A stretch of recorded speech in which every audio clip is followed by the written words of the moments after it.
Gagawa po ako ngayon ng chicken with saparan. Ayan. So, ilagay na natin ang manok. Mamarinate ko muna siya for 2 hours. Ayan, ilagay natin ang onion. So, ganito po yung slices niya. Dapat mahahaba. Ayan. Ilagay natin yung spices. Ayan. Paprika, chicken bahar, turmeric powder, salt, black pepper.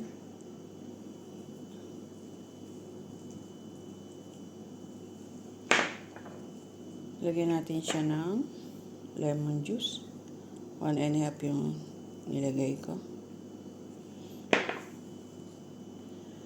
Tapos yung ating saparan. Saparan with rose water. Kalahati lang po ang ating ilalagay.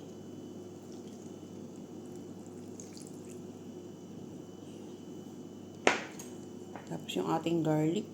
Ayan.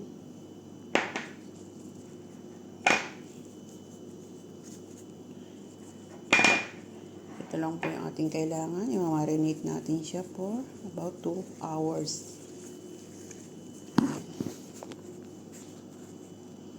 So, ayan. Na-marinate na natin. Ilagay po muna natin siya sa rep ng 2 hours.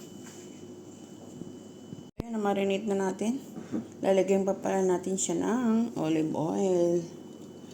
Ayan, olive oil.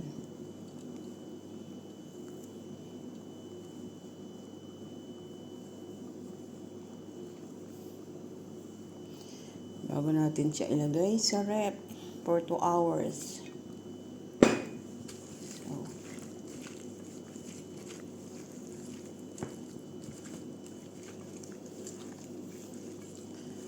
So, ayan, ilagay na natin siya sa rep. So, ayan, after 2 hours, ayan na po yung ating chicken na marinate na natin. Ayan, ipainit po natin itong ating pagpiprituhan ng manok. Malagyan natin siya ng olive oil. Ayan, mainit na yung ating. Ilagay natin yung manok, hindi kasama yung sibuyas.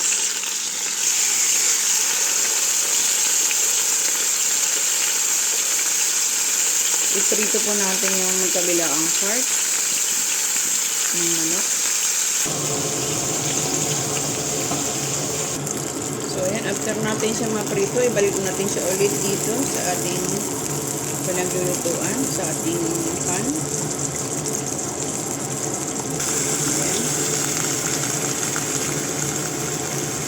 Tapos, ilagay na natin yung sibuyas.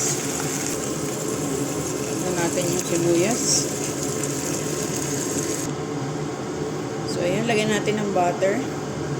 Pwede ring butter.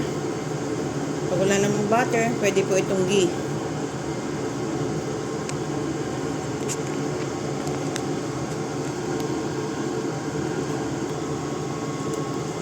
Hintayin lang po natin maging soft yung ating onion.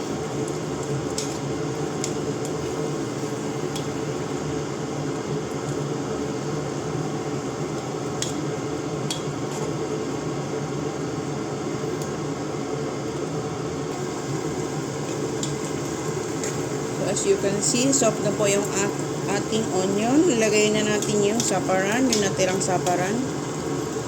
Saparan with rose water.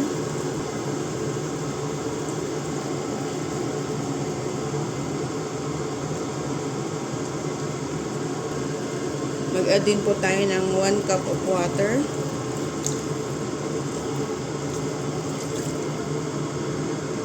Ilagay na po natin yung potato.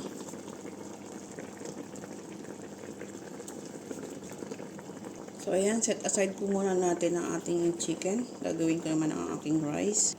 So, ayan, kumukulo na po yung ating tubig para sa ating rice.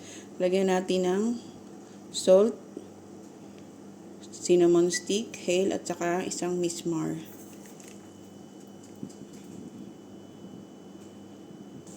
Add na po natin yung rice.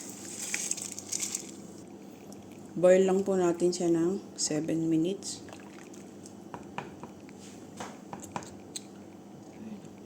So, ito okay na po yung ating rice. Ilagay na natin siya sa ibabaw ng ating chicken with saparan.